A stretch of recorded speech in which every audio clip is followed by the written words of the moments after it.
Hola, bienvenidos a esta nueva emisión de Ojo con los Medios, aquí por el AVE y a la televisión y por directo a todo el país en las diferentes formas que quieras escucharnos, por cable, por aire, por digital, por internet, por todos lados.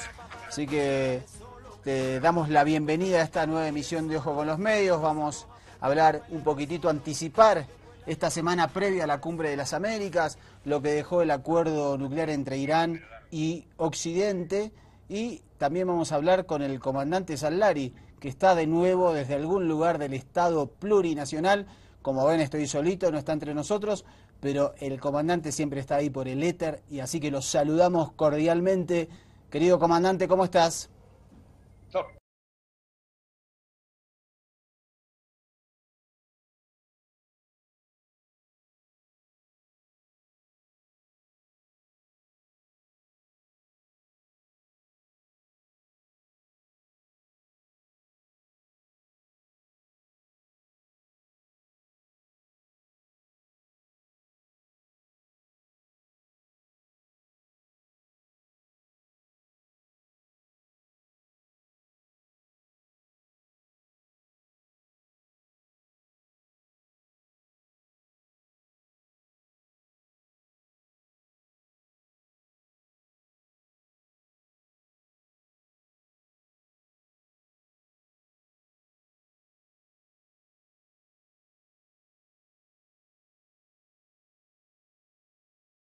¿Me escucha fuerte y claro desde La Paz? Perfecto, se lo escucha muy bien. Excelente, excelente, excelente. No le puedo informar, pero he traspasado las fronteras, doctor. Me han secuestrado, me han abducido. Entonces podemos decir que no está en el Estado plurinacional. Y no digamos nada. Bueno. Estoy más allá de las fronteras, pero no sabemos si estatales o nacionales. Bueno, entonces vamos a pedirle a nuestra querida Ariana, que es la que pone los títulos, las plequitas, todo eso que ves abajo del televisor, que ponga desde algún lugar del planeta. Le voy a pedir que Excelente. ponga.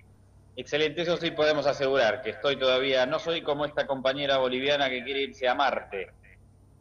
¿El otro día la vio en la prensa?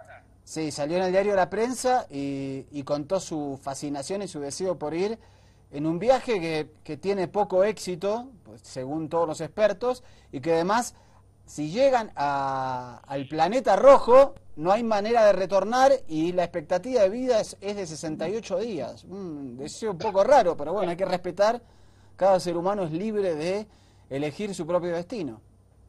Podríamos haber mandado al piloto el que se estrelló en los Alpes franceses a ese viaje, ¿no? En vez de joderle la vida a todo el pasaje de Germanwings, ¿cómo era? Sí, de Germanwings, una subsidiaria de Lufthansa, exactamente. Sí, acá están Sí. haciendo señas Hugo y Cuchicuchi de que hay que mandar a Maduro a Marte. Maduro podría ir, ¿eh? Sería bueno. ¿Cómo se ve Vaya. Maduro en Marte? Sí, sí, sí, me parece una buena opción. Viaje de ida. Y lo que pasa es que habría que mandar a mucha gente, ¿eh? Yo podría hacer una lista bastante grande de compañeros o que bien podrían ir en esa nave a Marte o que bien podrían haber ido en el avión de Germanwings. Sí, hay mucha gente indeseable en el planeta, pero sigamos optando por la vida. Bueno, entonces hoy estamos cerca de la Cumbre de las Américas, el acuerdo de Irán es importante, vamos a empezar a dar todo. Sí, vamos a dar esa información, vamos a arrancar como hacemos habitualmente con las tapas que consideramos más importantes de la prensa gráfica de hoy en día. Al final trajimos nosotros las portadas de Bogotá, doctor, pero no las pusimos a disposición de la opinión pública. ¿Cómo va el tema de los acuerdos de paz? ¿Avanza o no? Sí, avanzan, hay acuerdos en varios rubros por quitar las minas antipersonales que hay en territorio colombiano, también por el acuerdo sobre cuestiones de la tierra, sobre la necesidad de protección y representación política de quienes formaron parte de la guerrilla. Recordemos que las experiencias de la Unidad Patriótica, que el brazo político de la FARC y del la unidad M19, el brazo político de esa formación guerrillera, terminaron muy mal y los paramilitares asesinaron a miles de sus cuadros. Por lo tanto, Así es. por lo tanto, es un punto fundamental este. Bueno, vamos a ver un titular del Espectador, uno de los periódicos más importantes de Colombia. Vamos.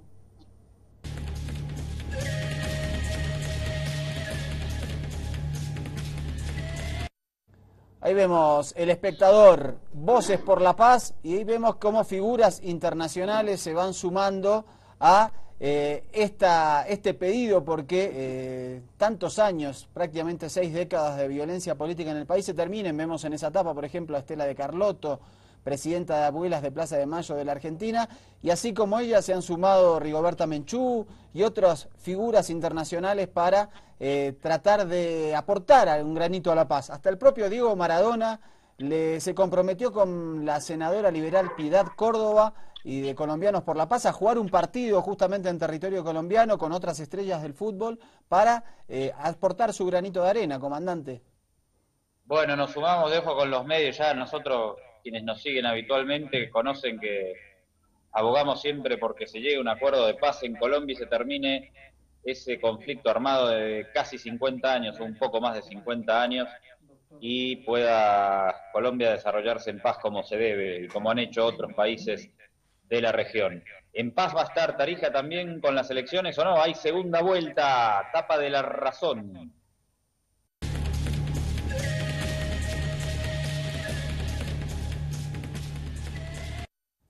Ahí está la tapa del diario La Razón. Tarija se suma a Beni y Chuquisaca para segunda vuelta. Esta sí que ha sido una noticia inesperada, a pesar de que el próximo domingo se va a volver a votar en 5 mesas del departamento de Tarija. Finalmente habrá segunda vuelta entre la UDA y el MAS. ¿Qué dirá nuestro querido amigo Adrián Oliva, doctor? Este personaje tan cercano a los servicios de inteligencia gringolandis, amigo nuestro, hemos charlado y hecho especiales sobre él y ahora tiene que haber segunda vuelta. Vamos a ver qué pasa. Tal vez en este viaje que estoy haciendo itinerando por ahí, tal vez me dirija en paracaídas a Tarija, le comento, puede haber novedades. Bueno, estaría bueno, así nos cuenta cuáles son las impresiones. Recordemos que la misma noche de las elecciones subnacionales del 29 de marzo, Adrián Oliva ya se proclamó gobernador y festejó con sus seguidores. Me parece que es un dato a tener en cuenta que se le da demasiada importancia y relevancia a las encuestadoras que dan sus bocas de urnas el día de la elección, y eso se toma como un dato fehaciente. Y lo cierto es que si no hay ningún voto contado, hay que esperar un poquito. Pero lo que pasa también es que los primeros conteos daban como más de 50 le daban. Los primeros conteos oficiales. No, pero le daban 54 y 20 puntos, pero de todas maneras sin un solo voto contado. Me parece que hay que rever eso, ¿no? No, porque los primeros cómputos, yo creo que porque eran de la ciudad le daban esa diferencia, pero después eso cambió radicalmente. Claro, cuando llegó el interior. Claro. Pero me parece que es un llamado de atención, me parece que hay que rever ahí alguna cosita de la ley electoral vinculada a que si las encuestadoras pueden dar esos bocas de urnas tan repentinamente y que eso sea tomado como válido. Me parece que hay que regular eso. Sí. Y también hay que contar más rápido, ¿no? El Tribunal Supremo debe hacer el recuento de votos más velozmente. Hubo críticas de la OEA justamente por eso, dice que hasta en taxis mandan las votaciones, las papeletas. Habrá que mejorar un poquito la logística en ese sentido. Me parece que hay que hacer una revisión completa de varias cuestiones ahí, vamos a la tercera de Chile, Heraldo Muñoz, que siempre hace declaraciones altisonantes sobre Bolivia y la causa marítima.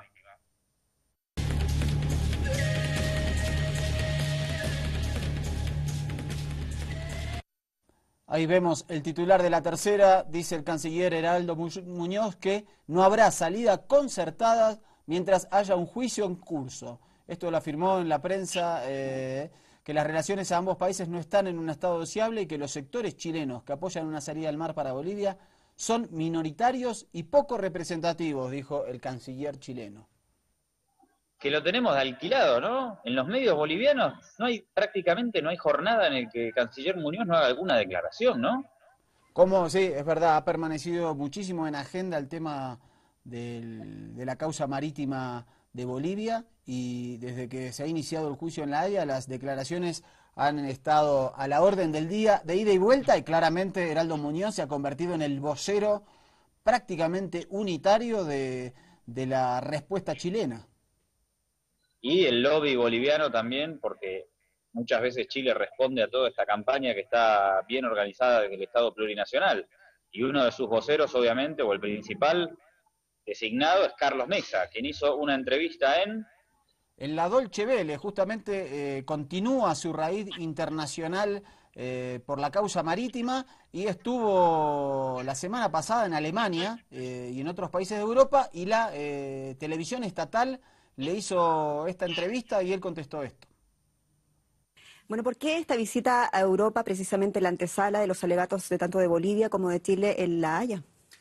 Por una razón básica, porque creemos que es fundamental que Bolivia pueda explicar la sustancia jurídica de su demanda a una nación tan importante como Alemania. Lo haremos también en España, lo haremos en Italia y Francia posteriormente, porque creemos que la comunidad europea es uno de los grandes protagonistas de la política internacional y uno de los aspectos claves es demostrar que no ponemos en juego con nuestra demanda el concepto básico del respeto a los tratados internacionales que Bolivia tiene como una premisa fundamental de su política exterior.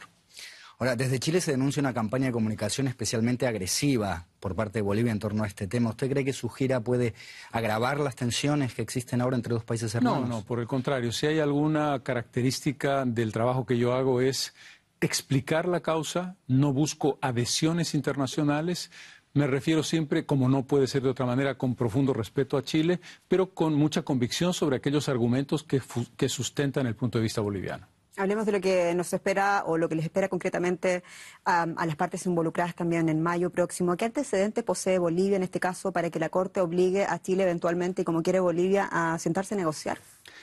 Dos elementos fundamentales. El criterio jurídico internacionalmente aceptado y con antecedentes de la Corte Internacional de Justicia que falló ya en casos en los que se presentó de los actos unilaterales de los Estados. Nosotros consideramos que Chile, como parte de su política exterior, y esto es muy importante, basamos nuestra demanda en la política exterior de Chile, después del Tratado de 1904, se comprometió con Bolivia a dialogar para otorgarle una salida soberana al mar, compromiso que no ha sido cumplido y que por lo tanto es jurídicamente exigible. Aquí hay dos puntos de partida que tienen una columna lógica de sustentación distinta. Nosotros creemos que el sistema de la lógica chilena se apoya en una premisa que no es correcta. ¿Cuál es esa premisa? Que Bolivia quiere poner en tela de juicio, quiere objetar, quiere denunciar el Tratado de 1904 y que esa acción generaría un desorden internacional y que como ese es un tema ya resuelto en 1904 entre ambos países, no le compete a la Corte tratar sobre él.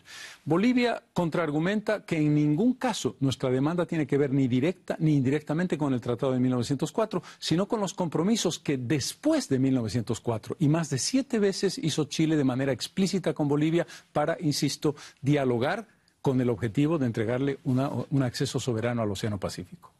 Expresidente, si finalmente prosperan los argumentos de Bolivia en las discusiones que ahora tiene la Corte de La Haya y se declara competente, ¿cuál va a ser el planteo de Bolivia? ¿Estamos hablando de una salida al mar o también de territorio? Esta es una pregunta clave que tiene una respuesta clave. Bolivia no está planteándole a la Corte un problema limítrofe entre dos estados. Bolivia le está pidiendo a la Corte que diga exactamente esto. Declaro que Chile tiene la obligación de negociar con Bolivia para otorgarle un acceso soberano al mar. ¿Eso qué quiere decir? Que yo no puedo responder la pregunta, porque Bolivia tiene que llegar a esa eventual negociación absolutamente libre de preconceptos, libre de precondiciones, libre de esto sí, esto no, esto tal vez. Y es fundamental que se entienda que nuestro deseo básico es un diálogo que nos permita de buena fe a ambas partes llegar a una solución compartida. Carlos Mesa, expresidente de Bolivia, muchas gracias por estar con nosotros esta noche. No, por el contrario, si me permite, les entrego un ejemplar del libro del mar que nos permite explicarles a ustedes en el tiempo mayor que van a tener para leerlo, el que yo haya podido tener con ustedes en estos minutos, que por cierto agradezco muchísimo. Bueno, ahí lo teníamos en los estudios de la Dolce Vele, la televisora estatal alemana, al vocero de la demanda marítima de Bolivia, el expresidente Carlos Mesa. Fuerte la actuación de Mesa a nivel global y esa tarea de lobby tan importante que evidentemente preocupa a las autoridades chilenas. ¿Qué pasó? Que veo en el guión, doctor, una referencia a mi amigo Aníbal Fernández, jefe de gabinete de la comandanta Cristina. Sí, lo que pasó es que la subsecretaria de Estado para Asuntos del Hemisferio Occidental de los Estados Unidos, Roberta Jacobson, hizo declaraciones sobre la mala forma, esto entre comillas, de la economía argentina. Y esto generó una dura respuesta de diferentes políticos en la Argentina, también de la Cancillería y del jefe de gabinete Aníbal Fernández. A ver, ¿lo vemos? Vamos.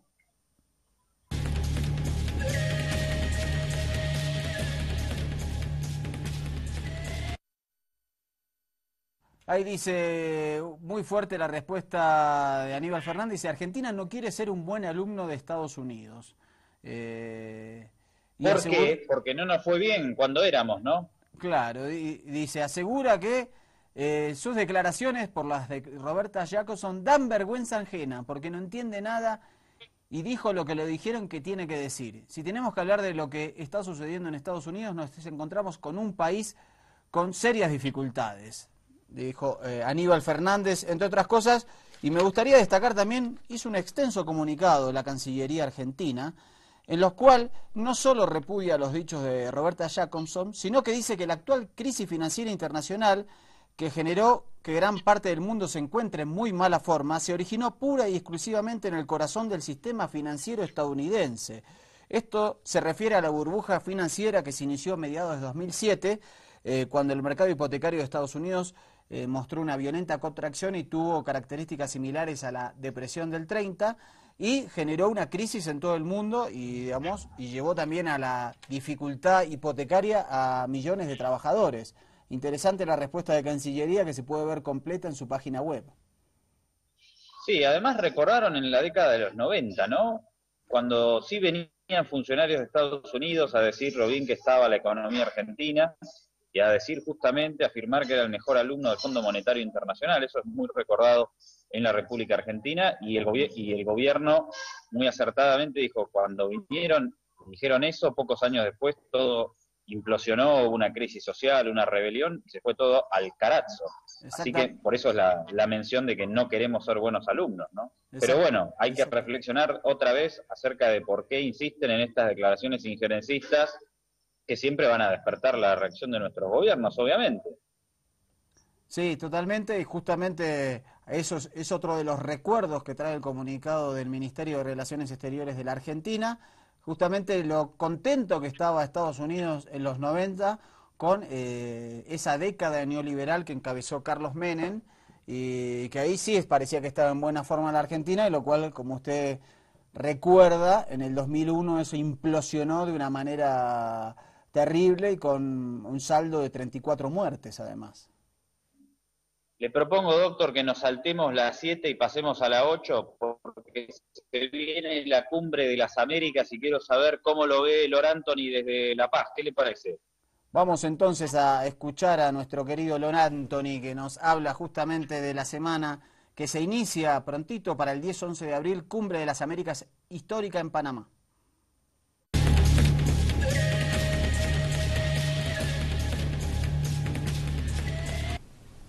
Comandante Salari, doctor Mariano, en esta ocasión, y ojo con los medios, ojo con Lord Anthony, queríamos conversar principalmente sobre el tema de la próxima cumbre de las Américas para realizarse en Panamá en este próximo mes de abril. Una de las características de esta cumbre, y por la cual va a centrar la atención también de medios y todo lo que significa la expectativa internacional también, es porque después de más de 50 años Cuba asistirá a esta cumbre de las Américas. Se abre y se especula que también va a haber una reunión entre, si acude Barack Obama también, con el presidente de Cuba, Raúl Castro. Pero entre otras las cosas que trae también esta cumbre están las declaraciones del actual secretario de la UNASUR, el señor Samper, Ernesto Samper, que ha planteado que en esta cumbre de las Américas tendría que hablarse sobre las bases militares. Tendrían que poner, dice nuestros ampares Estados Unidos, fin a todas estas bases militares que hay en América Latina, tomando en cuenta de que los tiempos de estas bases militares eran de la Guerra Fría y no hay ese tipo de situaciones ahora. Américas. No se olvide que Venezuela también está en la campaña de la recolección de las 10 millones de firmas para que el presidente Barack Obama derogue el decreto que declara a Venezuela como un peligro para la seguridad de Estados Unidos. Estos temas se los pongo a consideración porque, bueno, son temas que estarán hablando y dando la vuelta al mundo. Ojo con los medios, ojo con Lord Anthony. Ahí estaba nuestro querido Lord Anthony desde la Red Patria Nueva contándonos lo que se viene y dando detalles sobre cuáles van a ser las disputas en la próxima Cumbre de las Américas. Efectivamente, restablecimiento de relaciones Estados Unidos-Cuba, Venezuela, que ya lleva 8 millones de firmas contra el decreto que la declara una amenaza a la seguridad nacional. Se dice que también Chile y Bolivia van a tener su round por el tema marítimo, así que va a ser interesante esta cumbre en la que retorna Cuba, además. Sí, sí, igual fuera del tema político, lo vi a Lord Anthony con una cadencia especial en ese reporte, con una especie de voz de locutor muy especial en esta entrega que nos hizo sobre la Cumbre de las Américas, ¿no? ¿Cómo lo notó usted? Sí, el Lord ya es como un locutor, ¿no? Tantos años de radio, un hombre claramente de esa mágica caja que trae y lleva hacia la imaginación, así que me parece que con el tiempo ha aprendido de tantos periodistas y locutores que han pasado por distintos estudios.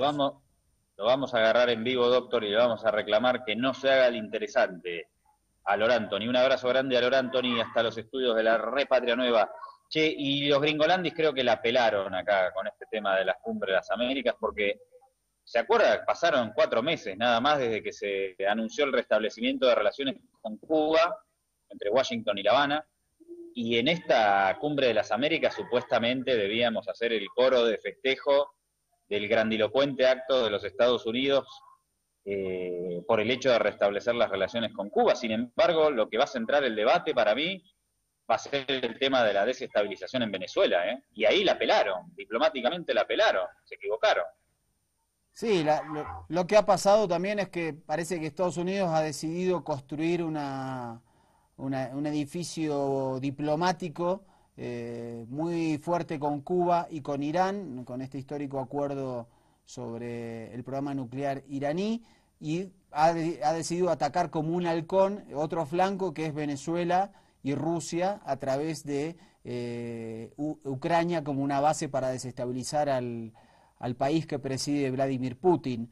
Me parece que ese es el gran debate en esta línea y creo que justamente lo decía también Roberta Jacobson en este fin de semana, que estaba sorprendido por el apoyo internacional a Venezuela, que eso no se lo esperaba, lo que demuestra, digamos, un error de cálculo bastante grande ante, digamos, ante un decreto que es muy burdo en sus términos, ¿no? Tiene un trazo grueso que parece no elaborado desde un sillón diplomático, sino desde otras oficinas. Pero si pensaron que Venezuela se iba a quedar sola en arremetida política de Washington, cometieron un error de niños, podríamos decir. Claro, por eso... No tienen ni idea de lo que está pasando en la región. Por eso, digamos, es sorprendente esa declaración de Roberta Jacobson, justamente mostrando su sorpresa por esa reacción unitaria y solidaria. Bueno, creo que antes de ir al corte sería bueno repasar qué dijo el presidente Evo sobre la próxima cumbre de las Américas, porque me parece que ahí también hay una línea política importante para entender. Sí, dejó una frase muy contundente. Esto me parece que es un mensaje de UNASUR y ALBA para los países de la Alianza del Pacífico, me parece a mí. ¿Lo ves? Cuán machistas somos, patriarcas, homófobos, y todos los comportamientos que nos hacen daño. La mayoría de las trabajadoras del hogar que son ya de tercera edad siguen trabajando, ¿no?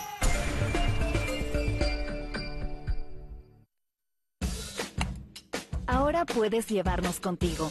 Desde tu smartphone ingresa a Play Store. Búscanos como Aviala y descarga la aplicación.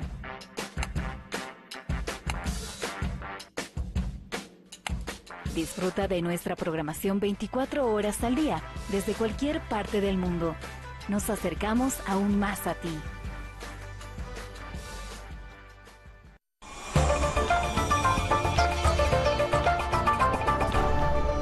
Todos los solos, juntos debemos caminar, no estamos solos, nos debemos acompañar, y Javi Ayala, nunca nadie nos parará, hijo de... Segundo bloque de Ojo con los Medios, acá por Avia Yala Televisión.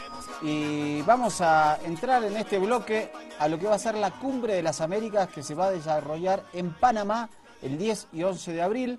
Una cumbre histórica de estas que se vienen realizando, la número 6 desde el año 94, pero que tendrá el retorno de Cuba, la participación de Cuba, luego de que en el año 62, a instancias de Estados Unidos, fue expulsado del sistema interamericano como es la Organización de Estados Americanos, MEX.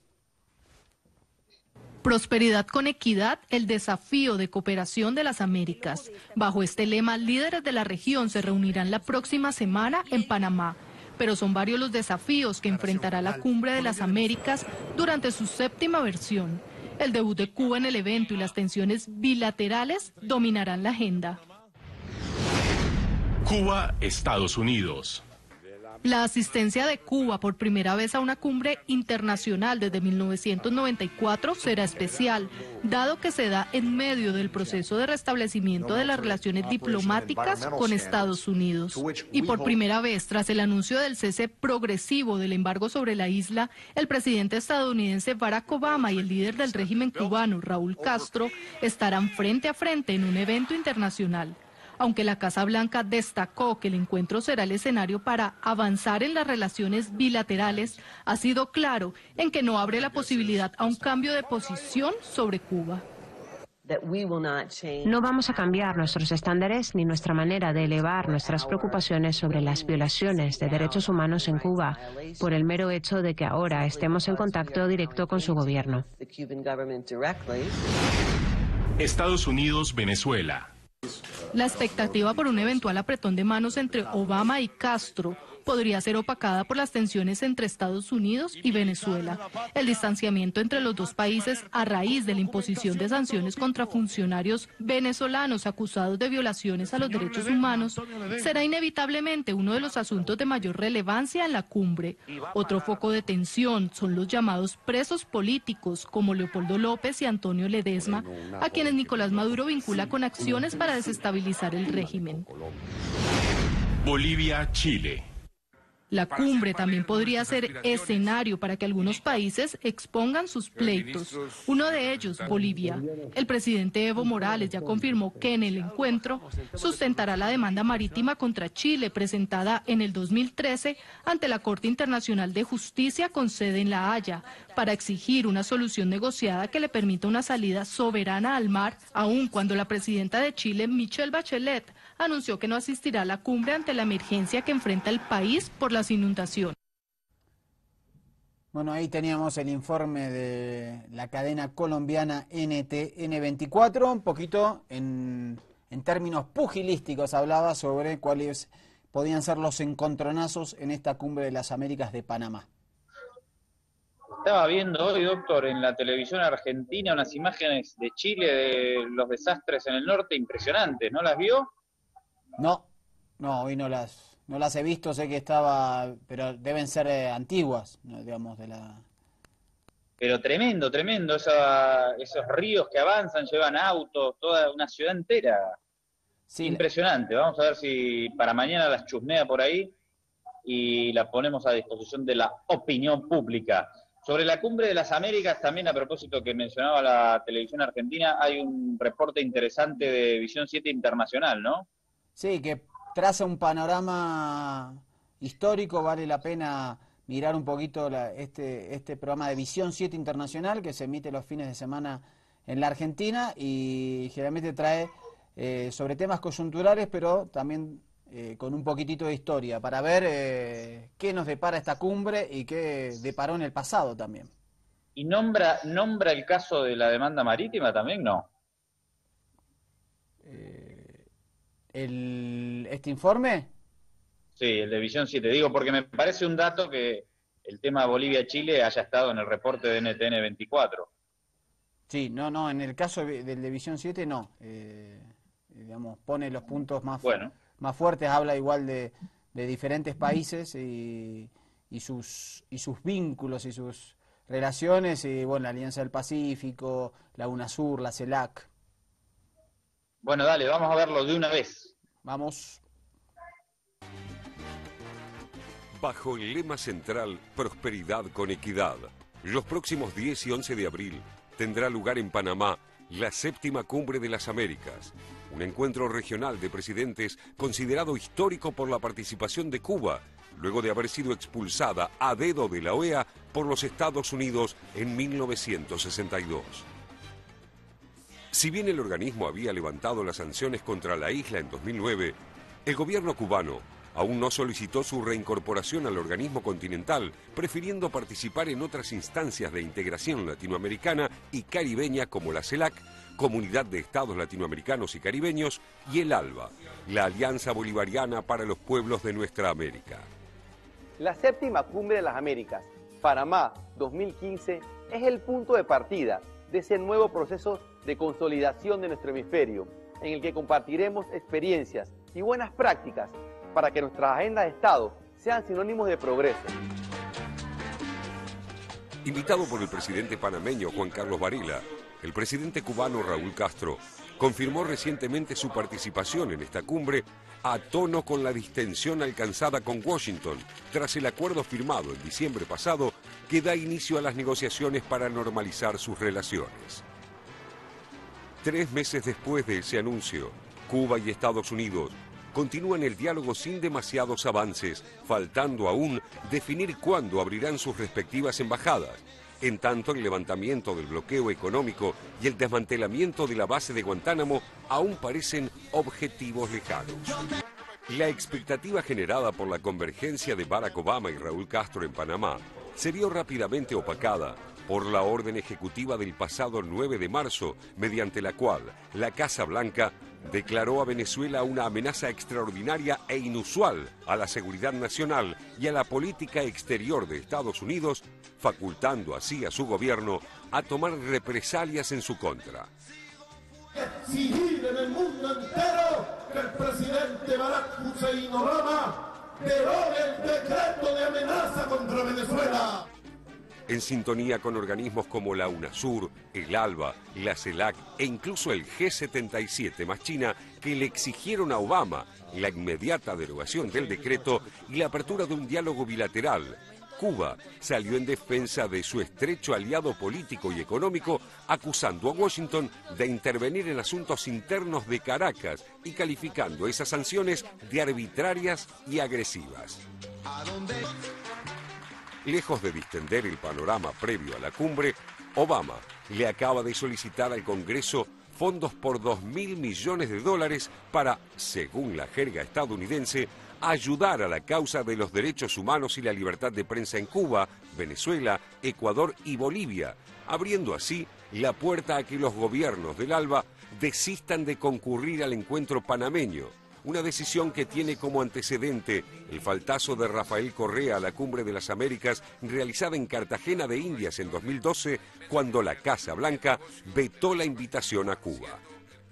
Atizando aún más el fuego en pos de recuperar su liderazgo continental, Estados Unidos, a través de organizaciones no gubernamentales como la Fundación Nacional para la Democracia, invitó a participar de los espacios de la sociedad civil paralelos a la cumbre a la bloguera cubana Joanny Sánchez, a la exdiputada venezolana María Corina Machado y a otros 40 opositores, incluidas las esposas de Leopoldo López y Antonio Ledesma, los dos dirigentes detenidos por el gobierno de Nicolás Maduro bajo acusaciones golpistas.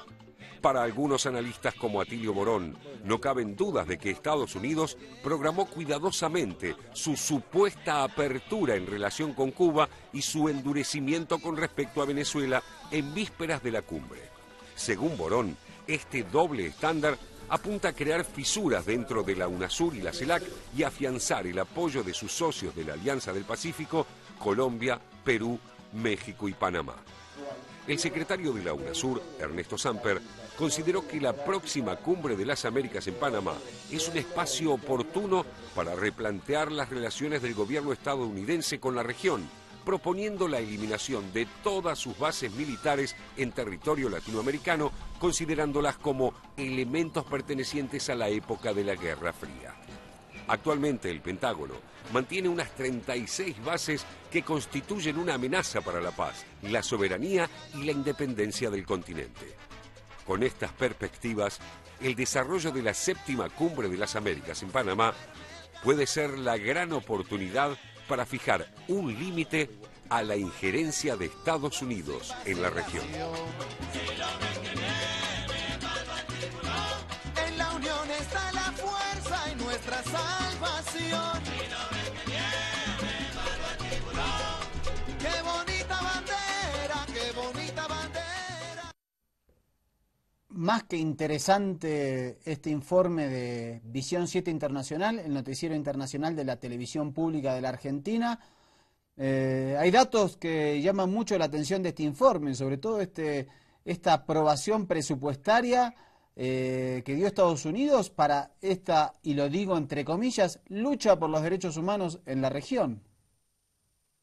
Perdóneme, doctor, va a disculpar. 2.000 millones de dólares para la defensa de los derechos humanos, explíqueme.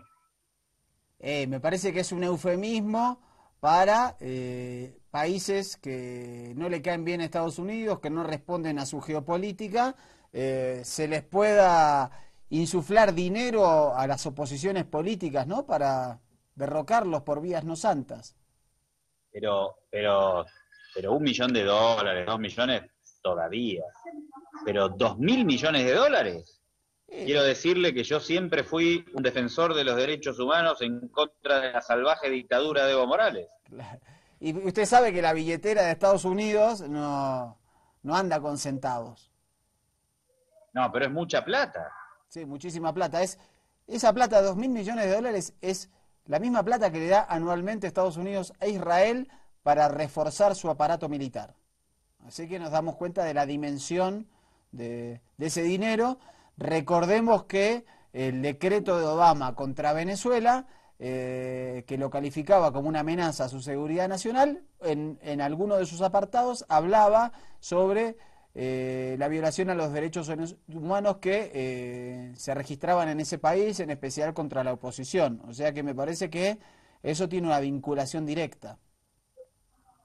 Bueno, me preocupa un poco ese dato, así como jajaja, al pasar me parece muchísimo dinero. Habrá que darle algún seguimiento a quién se lo dan, porque realmente es una ingente cantidad de recursos. Me gustaría saber si nuestros queridos amigos contribuyentes del erario Gringolandis están al tanto de estas erogaciones y en todo caso qué opinan. Seguro que nada de esto sale en los medios de Estados Unidos. Sí, y por suerte que en el espacio de Ojo con los Medios que nos da en CNN seguro va a salir. No, eso sí, en los 3 minutos que nos dan en la madrugada seguro que sale. Sí. Seguro que pasa. Seguro que pasa en esta parte. Sí, justamente. El otro dato que además de este reforzamiento, digamos, en términos eufemísticos sobre los derechos humanos en la región, lo que también se ha reforzado muchísimo es el tema de las bases militares en la región y también de la presencia militar. Hay más presencia militar, esta semana se supo en Honduras, y esa presencia militar también aumentó en el Perú. O sea que hay que estar muy atento a estos datos sobre cómo Estados Unidos está volviendo a poner su mirada en la región, en la que tantas veces ocupado estuvo por el tema del terrorismo en Medio Oriente. Así es. Bueno, un temita más antes de nuestro último corte.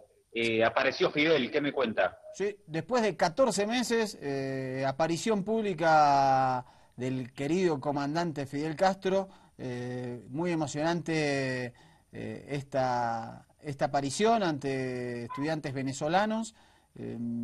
Aquellos medios de comunicación de la derecha, la oligarquía que se empeña en matarlo, Fidel sigue vivo.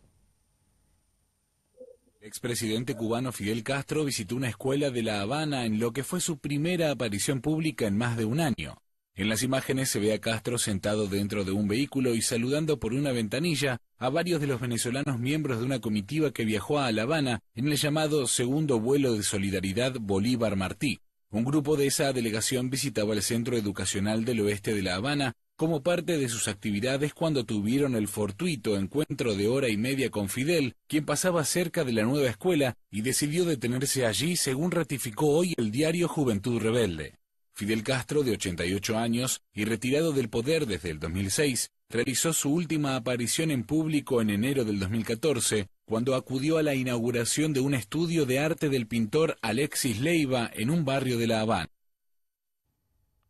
Qué bonitas imágenes, la emoción en la cara de los estudiantes se reflejaba, y qué sorpresa, no era algo planificado, sino que Fidel estaba pasando por el sector donde estaban estos compañeros venezolanos y decidió parar a saludarlos desde el bus en el que estaba, desde la camioneta lo han saludado.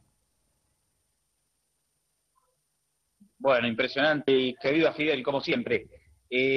Hablamos del acuerdo nuclear entre Teherán y las potencias occidentales, principalmente Gringolandis, al regreso, y aplaudimos a Obama, ¿no? Exactamente, bueno, es un paso importante y se ha puesto no solo a los halcones y a los duros dentro de sus propias fronteras, sino que ha dejado a un aliado histórico muy, pero muy enojado, como es Benjamín Netanyahu, por cuarto...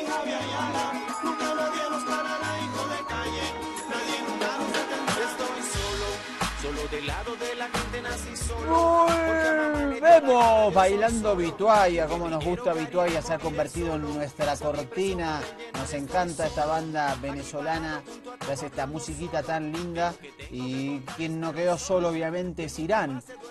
Se llegó a un acuerdo preliminar entre la República Islámica y Occidente, lo que se conoce como el G5+1, en el cual todavía falta hasta junio volver a ratificar algunos puntos, pero se llegó a un principio de acuerdo con el programa nuclear iraní, que va a ser más controlado por Occidente, y a su vez este se ha comprometido a desacelerar y bajar las sanciones que hace tiempo tiene la comunidad internacional, la ONU, la Unión Europea y Estados Unidos contra ese país. Sí, doctor, pero no hablemos más. Quiero conocer las reacciones, quiero saber qué pasó en Teherán, quiero saber qué dice Obama, quiero saber qué dice el presidente iraní Hassan Rouhani. Vamos a la primera notita. Alegría en las calles de Teherán. Los ciudadanos de la capital iraní celebraron el acuerdo que alcanzaron Irán y 6 grandes potencias mundiales en Lausana para bloquear el desarrollo de armas nucleares de la República Islámica. El anuncio del acuerdo coincide con las vacaciones del Año Nuevo persa.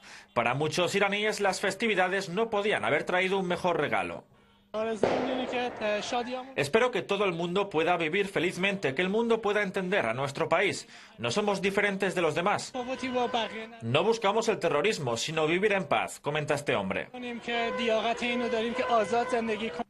Tras 8 días de negociaciones, el llamado Grupo 5+1 e Irán llegaron a un consenso que se tendrá que formalizar el 30 de junio con detalles técnicos y legales para poner fin a 12 años de conflicto nuclear. Irán bajo ninguna circunstancia solicitará o tendrá armas nucleares. Las negociaciones se han basado a partir de esta premisa. El acuerdo se basa en 2 líneas. Energía atómica con fines civiles, sí, al 100%. Recursos nucleares para producir una bomba, bajo ninguna circunstancia, comenta el ministro francés de Exteriores, Laurent Fabius. El acuerdo limita la capacidad de Irán para enriquecer uranio durante un periodo de hasta 25 años. Asimismo, establece controles estrictos de las actividades nucleares iraníes por parte del Organismo Internacional de Energía Atómica y prevé el fin de las sanciones occidentales. Bueno, generó mucha expectativa, veíamos a la gente festejando, también fueron a festejar al aeropuerto a recibir al canciller Zarif prácticamente como un héroe por este acuerdo nuclear de Irán, digamos, que ha logrado torcerle el brazo a las potencias europeas. ¿Y qué dice mi amigo personal Hussein Obama? A ver. El presidente de Estados Unidos, Barack Obama, calificó el principio de acuerdo con Irán de paso sólido para la paz. En una breve comparecencia en la Casa Blanca, Obama advirtió que el trabajo no está concluido aún. Nuestro trabajo aún no está hecho. El acuerdo no se ha firmado. De aquí a finales de junio, los negociadores seguirán trabajando en los detalles de cómo se aplicará plenamente este marco y sus detalles sustanciales. Si los iraníes se vuelven atrás, si los mecanismos de verificación e inspección muestran que no se cumplen las especificaciones de nuestros expertos nucleares y de seguridad, no habrá acuerdo. Pero si podemos partir de lo hecho e Irán sigue adelante en el marco que acordaron nuestros negociadores, vamos a ser capaces de resolver una de las mayores amenazas para nuestra seguridad y además de hacerlo pacíficamente. Obama aseguró a Israel que seguirán trabajando juntos. Se dirigió al Congreso estadounidense para pedirle que no obstaculice este principio de acuerdo alcanzado con Irán. Bueno, ahí teníamos al presidente Barack Obama y el que también se refirió obviamente a esto es el presidente de la República Islámica de Irán, Hassan Rouhani. Lo escuchamos. Una nueva página se abrirá para Irán y el mundo. Fueron las palabras del presidente iraní Hassan Rouhani, el cual aseguró que un acuerdo nuclear definitivo con las grandes potencias dependerá de que ambas partes mantengan sus promesas.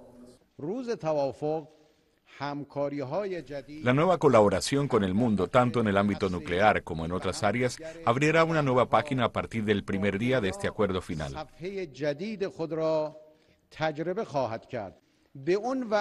Vamos a honrar nuestras promesas, por supuesto, con la condición de que la otra parte cumpla con las suyas también. Irán y las grandes potencias lograron un avance al pactar un compromiso marco sobre el programa nuclear iraní, pero queda por delante una gran labor. El 30 de junio es la fecha límite para cerrar un acuerdo histórico. Los iraníes que celebraron la noticia en las calles de Teherán desean que se levanten rápidamente las sanciones que ahogan desde hace años la economía del país. Pero esto no pasará de golpe, sino gradualmente. Todo dependerá del cumplimiento de las promesas de Irán.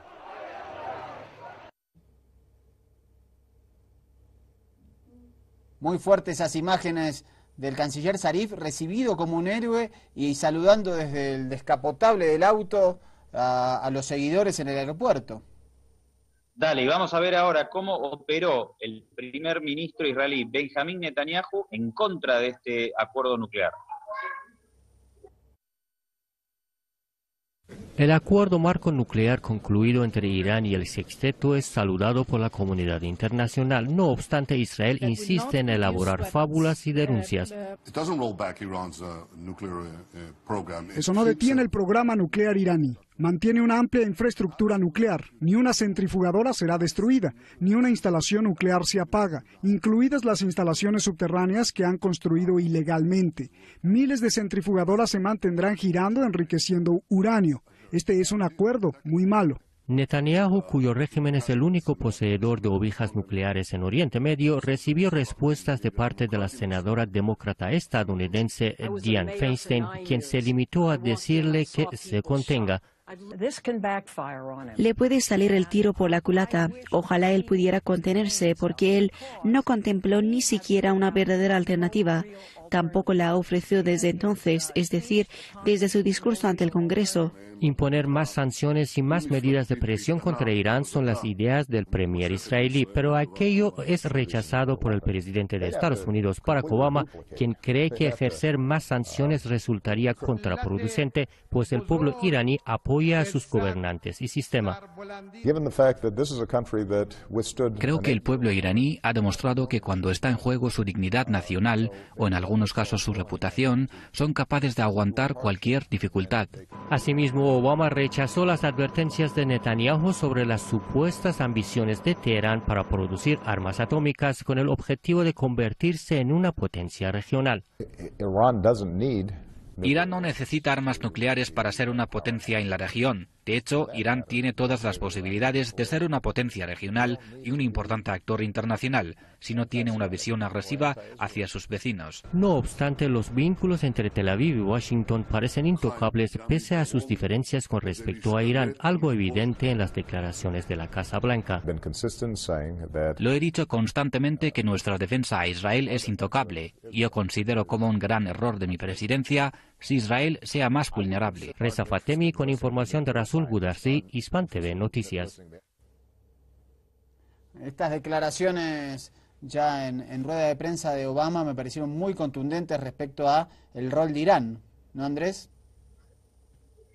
Sí. Me parece que lo que está pasando hay que darle un análisis más profundo. Hoy nos quedó algún material ahí pendiente. Ahora vamos a cerrar con una notita más. Pero me parece que hay que ampliar el análisis. Geopolíticamente es muy fuerte y se enmarcan estas medidas que saludamos. Así como criticamos a Estados Unidos, saludamos cuando se proponen normalizar las relaciones con La Habana. Es algo que ya hay que hacer hace mucho tiempo. Hay que levantar el bloqueo. Había que sentarse a hablar con Irán. Recordemos que durante todo el mandato de Bush, los 8 años, fue impensable ningún tipo de diálogo con la República Islámica de Irán. Y en la política siempre lo decimos, lo primero es el diálogo y la negociación. Así que evidentemente que hay que saludar que Estados Unidos y el gobierno de Obama en particular haya tomado la decisión de sentarse a dialogar con Irán y ahora por suerte han llegado a un acuerdo que obviamente trae y se reconoce un mundo más en paz, ¿no? Cuando vemos a los líderes de las principales potencias que pueden sentarse a dialogar, es mucho mejor a que digan no se puede hablar con estos porque son terroristas. Eso genera una inestabilidad mundial mucho mayor. Así que saludamos y aplaudimos en este caso la política exterior del presidente Obama. Sí, y el primer acuerdo, digamos, el diálogo, además desde la revolución del 79, de la revolución islámica, que dos presidentes dialogan, han hablado por teléfono y han podido llegar a un acuerdo de esta naturaleza. Así que efectivamente saludamos la diplomacia. Así es, el diálogo entre todos. Doctor, creo que mañana ya voy a poder informar a dónde me deja el paracaídas. Perfecto, lo esperamos mañana con esa información y nos vamos con una notita de la cadena Russia Today sobre las posturas justamente diplomáticas de Estados Unidos, si hay un cambio o no hay un cambio y por qué se ha llegado a este acuerdo histórico. Vamos, y nos vemos en la próxima emisión de Ojo con los Medios. Te saludamos acá con el comandante Salari, un abrazo fraterno y hasta la próxima. El acuerdo marco alcanzado por Irán y el Sexteto sobre el programa nuclear de la nación persa parece ser la muestra definitiva del cambio de estrategia diplomática de Washington hacia naciones que históricamente ha enfrentado. Obama elogió el documento histórico y se contrapuso así a la retórica alarmista de Netanyahu. Como consecuencia, las relaciones entre estos dos viejos socios se ha vuelto aún más tensa si se tiene en cuenta la controversia existente en torno al reconocimiento del Estado palestino rechazado rotundamente por Israel. Según indica el diario alemán Der Spiegel, Estados Unidos está involucrado en todos los conflictos de Oriente Medio y a veces adopta una postura bastante contradictoria. El rotativo destaca la alianza de la Casa Blanca con naciones enfrentadas entre ellas. Entonces, ¿quiénes son los enemigos y quiénes son los aliados de Washington? Según el medio alemán, las relaciones con Israel se han hundido en las últimas semanas, mientras que Irán se ha convertido en una especie de acompañante en la lucha contra el Estado Islámico. Además, el rotativo refiere que gracias a la fracturación hidráulica en su territorio, Washington ya no depende tanto del petróleo saudí, por lo cual las relaciones con Riad podrían ser reconsideradas o por lo menos congeladas. No debemos de estar engañados.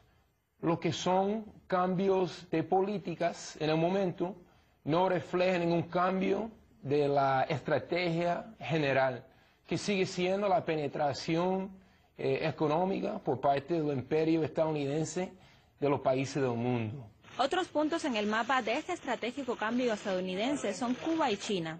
Hace poco John Kerry resaltó que Estados Unidos está listo para cooperar más intensamente con el país asiático, gesto que se produce a pocos meses de la visita del presidente chino a Washington, planeada para septiembre. En lo que se refiere a la normalización de las relaciones con la mayor de las Antillas, por una parte la Casa Blanca dice que quiere acercamiento, pero aún mantiene a la isla en la lista de naciones promotoras del terrorismo y se ha negado a tratar el cierre de la base naval de Guantánamo. exigencias de La Habana en los diálogos que tienen lugar desde el restablecimiento de las relaciones. Muchos cuestionan los motivos reales de Estados Unidos en este asunto. Hay quien opina que de esta manera Washington también buscaría influir a estas naciones para aislar a Rusia y Venezuela de sus socios sumamente importantes. Vemos una política de Estados Unidos de aliarse o de intentar aliarse o mostrar ante las cámaras un acercamiento para tratar de aislar a otros países, en el caso de Venezuela, en el caso de Rusia, cosa que no lo ha podido lograr y no lo podrá lograr por cuanto aquellos países que está utilizando para su juego o que intenta utilizar para su juego jamás se prestarían para tal situación. Los analistas dudan de que este coqueteo diplomático de Washington sea duradero, ya que según dicen, se está ajustando a diferentes circunstancias en la arena mundial. Un desdoblamiento político que marca el paso de un escenario sin precedentes. Aliana Nieves, RT.